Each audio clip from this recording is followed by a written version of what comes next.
Hello and welcome to the Brutal Iron Gym podcast, where our goal is to cut through the BS and deliver the brutal truth about topics related to health and happiness. Today's podcast is number 1397. The topic is training and the title is Programming for Lower Body Shaping.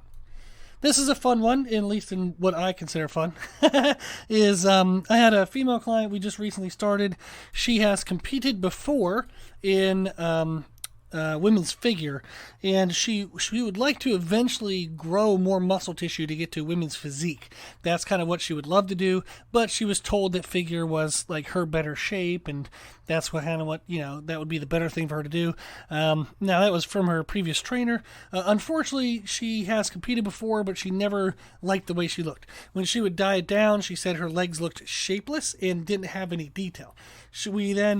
We started talking, she sent me the photos, and she was right. She didn't get lean enough in her previous competitions to do well, and she didn't have a lot of muscle tissue.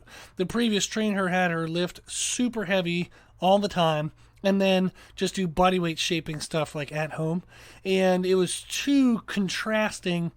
And I'm going to go through and kind of talk about how we're fixing all of our training, but the heavy stuff was just move heavy stuff. It wasn't even focused on the actual right muscles. And then body weight stuff isn't bad, but it was haphazard, kind of like do this 20-minute circuit that like on a YouTube video.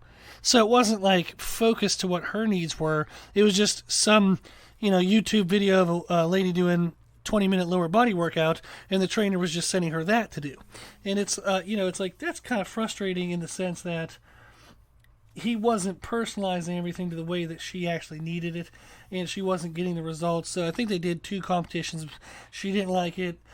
She had thought about kind of doing another competition, but wasn't sure. Thought about changing trainers, but wasn't sure. Then all of a sudden COVID hit, and she didn't do anything. Now she has kind of gained some weight to where she considers herself to be, out of shape. She still looks fine, for normal life, but for somebody who's competed twice before, I could understand how she thinks that she's out of shape for what her standards of being in shape are. Now, her current leg shape is kind of like an upside down V.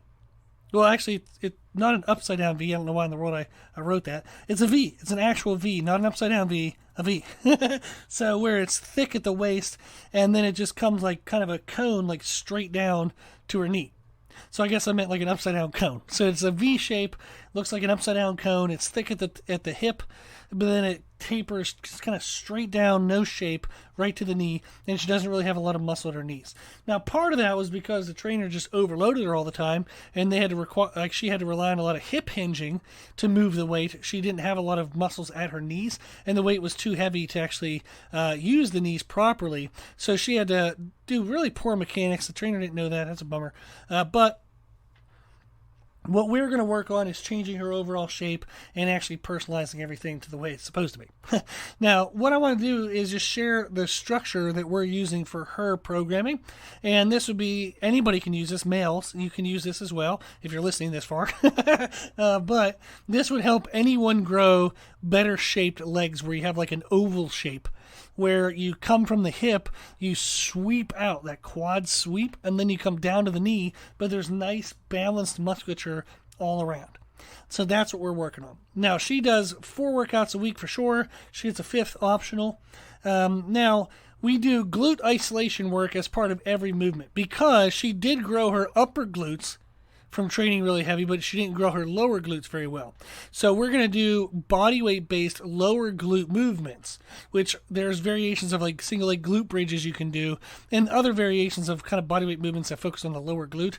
It's very specific to the positions you have to be in, but it works really well. I've helped plenty of women change their glute shape doing this stuff. It can 100% be done. So we're doing glute isolation work as part of every single workout. So she's doing glute isolation work a minimum of 4 times a week, or if she gets that 5th workout in, she's going to do it that 5th time as well. Now, how we do that is part of just what I would call a movement prep circuit at the beginning of the workout, where we do something for thoracic positioning, kind of shoulder health and like postural health. We also do something to strengthen the core, which could be actual like flexions, like crunches and sit-ups and things, or it could be like isometric holds and braces like planks and whatnot. But we're just kind of seeing how she responds. Does she need more core stabilizational strength in squats and deadlifts, or does she want more deeper etches into her abs? Then you would do more flexions. So it kind of depends on what the person needs for their training and their outcome, like their look outcome, the goal they want to look like. Now, we're doing that and then combining with the glute work. So every workout, she starts with something for the thoracic, spine, postural work. She, as a circuit, she goes from that right into something for her core, right into something for her glutes. We go usually 3 rounds through, like 3 working sets. And then we go into kind of the bigger kind of work of the day. Now, her workout order, she has workout number 1 is lower body with heavy compound movements, and I'll explain that in a second. Workout number 2 is actually lower body again, but we do a lot of isolation work, super high volume, super high, miserable pumps, and that's going to help a lot. Then we do upper body for workout number 3, and then full body for workout number 4. So she's actually going to be training her legs directly 3 times a week, and she's training her upper body twice a week. Now the 5th day is kind of extra core work, extra shoulders and upper back, so it could be count as like a 3rd time for those, but it kind of completes the 2nd session in terms of volume. And then she does light cardio, like if she wants to go out for a walk, go do whatever in the world she wants to do. If she wants to go hiking or whatever, just be active. Go do something. But that's our workout order. So lower body number 1 is workout number 1, heavy compound movements. Workout number 2 is lower body again with isolation work. Workout number 3 is upper body only. Workout number 4 is full body. So we do upper body and lower body again. So the reason why we're doing this is workout number 1, lower body, is the heavy compound movements. So we do the movement prep where she does shoulders, core, and hips, which is kind of glute-based work. We then go right into our largest, heaviest compound movement, which I typically like them to focus on free weights first in the workout. So that would be, barbell deadlifts, barbell squats. You can do any kind of specialty barbells. So like in our gym, we have camber bar, safety squat bar, Mars bar, whatever bar. We have 7,000. I'm forgetting all of them, but we have a bunch of them. And then we have a lot of deadlift variations like trap bar, stiff bar, things like that. And then so we do some type of free weight squat first. That's a great way to challenge the big, tough, dense, thick muscles, the strong ones that we got, and also work the stabilizers. Once the stabilizers are fatigued with that exercise, we go into another large, heavy compound, but this one's usually a machine. And that might be, half squat, that might be leg press.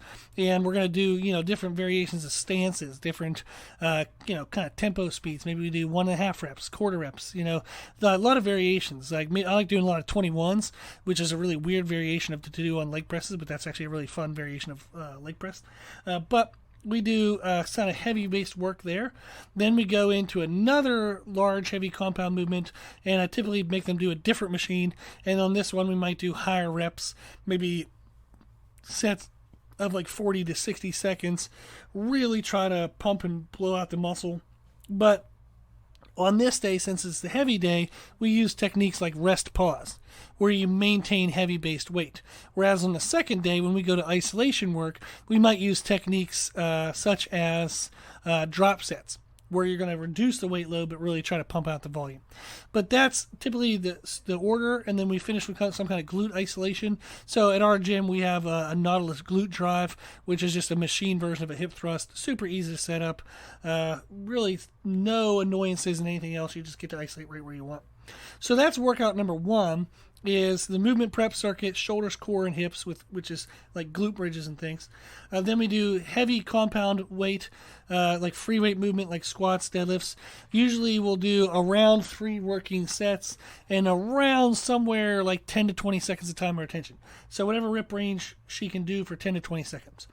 Then we go into the heavy machine-based work, which we said kind of another heavier set, maybe like 20 to 30 seconds. Then we go into the another machine, and we do higher range, maybe 30 to 60 seconds. But if we use any intensity techniques, it's like rest pause and things that allow you to maintain, like mini sets, cluster sets, if you ever heard of those. Things that allow you to maintain the exact same weight load throughout the entire duration. Then we finish with glute isolation. That all takes about an hour, so most clients get that in about 50 to 60 minutes. It might take a little longer if it's the first day doing the movements. You have to kind of practice your technique or find your weights. But that's about an hour. Then we go into workout number 2 is isolation-based work. So again, we do movement prep, shoulders, core, and glute work, isolation work, different exercises. That way it's not boring, and it targets a little bit of the different fibers within those areas. So I always have them do a little bit of different something, each time they work out for the 4 workouts. Then we do a hamstring isolation, but I like to start with a unilateral isolation. So you kind of wear out each hamstring by itself. Then we go into a bilateral hamstring isolation. So that way both legs work together to kind of bury themselves even more. And that could be lying leg curl, seated leg curl, standing leg curl.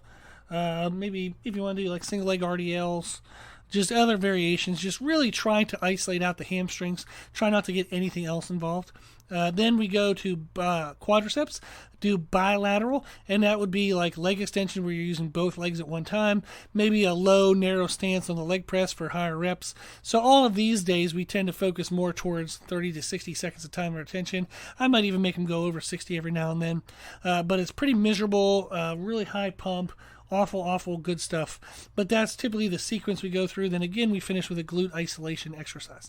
Now these things at the end of the workouts are externally loaded. They're not body weight. You are going to put some kind of weight load on them. But that's kind of our sequence. I'll play with that different sometimes, but that's a pretty good order. Is you do the movement prep circuit, shoulders, core, glutes. Then you do hamstring unilateral isolations, hamstring bilateral isolations, quadricep bilateral isolations, then quadricep unilateral isolations. I love that. Great way to cycle through that. Then you finish with glute isolations. Then we go, workout number 3 is upper body. We do, again, movement prep, shoulder, core, glutes. Then we do a circuit of shoulder raises and mid-back exercise. That might be bent over lateral raises. That might be bent over dual rows, maybe a one-arm row. I tend to use a lot of rows because that's going to hit the mid-back really well. We don't really want to do a lot of pull-up, pull-downs too much because that's just going to grow lats, and that's not going to help us for the look that we want. So we tend to do more rows, probably 3 rows to every one, like pull up, pull down, and that helps us get more details in the middle of the back, the lower traps, and like kind of that like area over the shoulder blades, but not necessarily widen out the back more than what we'd want for the look that we want for the upper body. So shoulder raises and some kind of mid-back work is the first circuit. Again, usually 3 sets. Again, sometimes usually between 20 to 40 seconds of time or attention. Then we go to a circuit where shoulder presses and mid-back works. We do a different mid-back exercise. Now that we've kind of pre-exhausted the shoulder caps, the mid-delts, we go into overhead presses, and that just helps to bury the mid-delts even more, get the front shoulders involved as well. Delts is short for deltoids, which is a shoulder muscle. So that's the circuit. Again, usually 3 working sets, usually somewhere between 20 to 40 seconds time or attention. We then go to a back compound movement, some kind of heavy base machine, really heavy work, like 20 to 30 seconds. That might be cable seated rows. We have 4 million different hand variations we use every week. Then we do a press compound, some kind of either a chest press, incline press, maybe an overhead press with a machine again, but something where you're on a machine and you're taking away the stabilizers so you can just beat the living crap out of the big, strong fibers that are going to help us create that upper body look. Again, around 3 working sets, usually around 20 to 40 seconds of time or attention on these compound kind of isolation movements, like compound movements away from circuits. So if I'm just doing cable seated rows, I'm probably going to throw in some type of rest pause or some type of extra technique. Same thing with this press exercise. I'm going to throw in probably some type of rest pause or some kind of technique.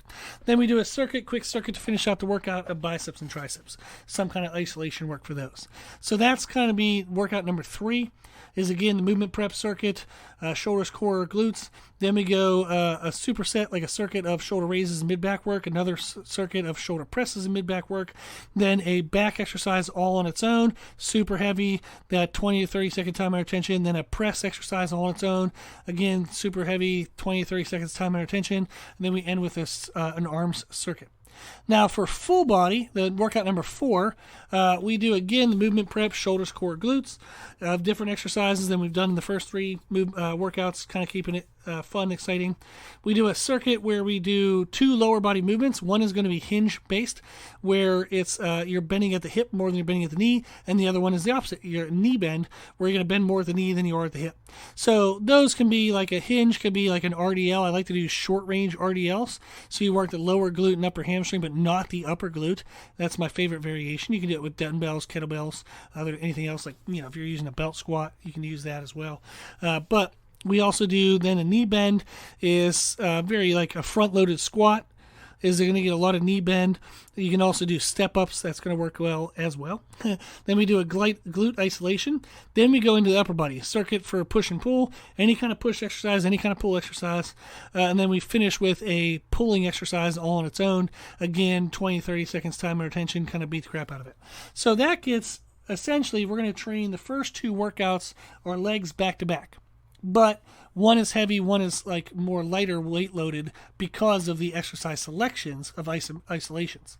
So you're still going to try to go as heavy as you can on those, but it's already going to be weight limited because of the exercise selection. Then workouts 3 and 4, you're doubling up on upper body twice, but you're reintroducing the lower body again. This is awesome, because you're going to create so much muscle damage that you're going to really freaking grow these tissues. But it's really important that we keep a couple things in mind. One of the things we want to keep in mind is most of your time under tension for all exercises should be between 20 to 60 seconds of time under tension. So if you're doing an exercise and it's only taking you 10 seconds to complete a set, that should only be done in workout number 1, maybe the free weight heavy based movement, or the upper body workout where you're on the back movement on its own or the press movement on its own. That's very rare. Maybe 3 to 6 working sets all week, you're going to be under 20 seconds. So most of your bread and butter work is going to be done in 20 to 60 seconds. And that all depends on the strength of the client, depends on whether you need joint recovery. The stronger the client, the more joint recovery they need. The weaker the client, the less they need.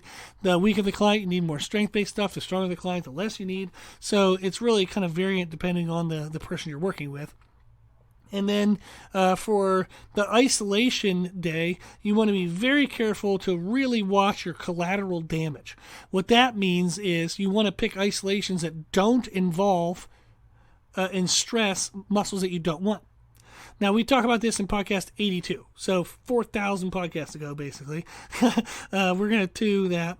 We talk about it it's podcast number 82, Training Collateral Damage Concerns. You can go to podbean.brutalirongym.com or brutalirongym.podbean.com, one of those two. If you just type in Google Podbean Brutal Iron Gym, it'll take you to the Podbean's homepage for our podcast. If you look at the middle right of the page, there's a search function. You can type in collateral damage and you'll see that podcast will pop up. So if you ever want to search for our podcasts, you can go to that page, just the Brutal Iron Gym Podbean homepage, and then the middle right of the page is a search function. You can search any term you want and pull up any of our old podcasts. Then the other thing you want to keep in mind is when you're doing all of these exercises, you're using the heaviest weight you can do with proper form, but the weight isn't the target. The proper form is the target. There's podcast number 220, which is a training podcast titled Muscle Intention versus Movement Intention, and you want to be very mindful of the difference of those two things. So this client, her old trainer just had her move heavy weight, thinking heavy weight was going to build big muscles. No. It builds the wrong damn muscles. That's what it does. So if you want to target the right muscles, get the right type of shape, you have to do it with muscle intention in your exercise selections and execution, not movement intention. Podcast 220 explains all that. The last thing I'll cover is just nutrition. You want to make sure you're not in a caloric deficit if you're trying to actually grow tissues. That's not going to work well. So on training days, you want to be in a caloric surplus. For guesstimation purposes, you would start at calories around like a lean body weight times 14 to 15. So what you think you would look like kind of in a lean state times that body weight times 14 to 15, that's going to give you around the calorie range you want to be on training days. Then on non-training days, you want to be more at calorie maintenance, so you're going to estimate somewhere around body weight times 12 to 13. Now that is insanely differing depending on clients. I have some clients, female clients, that eat body weight times 17 to 18 on training days. So you can definitely end up getting away with more eventually, but those are going to give you ballparks on where to start. Then you want to adjust your calories as you need to see actual growth. If you are not trying to lose a ton of fat at the same time, we generally, say somebody's coming into this process where they're kind of at a body fat level they're okay with, we would want to gain weight over this period of time because that weight was representative of new muscle tissue. So if somebody's trying to hold their leanness throughout this period, we might try this for, say, 12 weeks to 16 weeks of like a growth cycle. So we're going to try this format, have new exercises every 4 weeks, maybe 3 to 4 rotations, so 12 to 16 weeks. We should aim for somewhere around like 3/4 to 1 pound of weight gain per week. So on average for 12 weeks, we should gain roughly between 8 to 12 pounds. Now that's if you like your current conditioning and body fat levels. If you need to be a little leaner, you might gain only 4 to 8 pounds over the 12-week cycle, but you should definitely be gaining some weight if you want to gain muscle tissue, because more muscle tissue means you weigh more. So if you're wanting to grow these tissues and create better leg shape, you do have to weigh more from the extra tissue, the extra muscle tissue. Okay, so that was crazy fun rundown of the programming structure for lower body shaping. If anybody wants to try this, I guarantee you're going to love it because it's going to get 100% great, awesome results. It'll be fantastic. You'll love it. If you have any questions putting it to use, just email me, brutalirongym@gmail.com. I'm always happy to help if you have any questions or anything like that. Well, thank you for listening to the podcast. I hope that this was helpful. Hopefully it gave you some good ideas. If you do like our podcast, please consider sharing it. The more people we share the podcast with, the more people we can help. That's the whole goal of this thing. And then thank you to the patrons of the podcast, the people who financially support the podcast. Podcast is well over $1,000 a year for hosting costs. I give an hour to it every day. I really appreciate the financial donations because it helps pay for all this stuff and keeps this going. I'd love to keep it for free and keep it every day as long as I possibly can. So thank you for your support in that goal. Cool. Well, if you like the information we share on our podcast, you can find more from us on our social media channels on Instagram, Facebook, Twitter, and YouTube under the name Brutal Iron Gym. If you have any questions, feedback, suggestions, anything you want to know, let us know at our email at brutalirongym@gmail.com. As always, I hope this was helpful, and thank you for listening.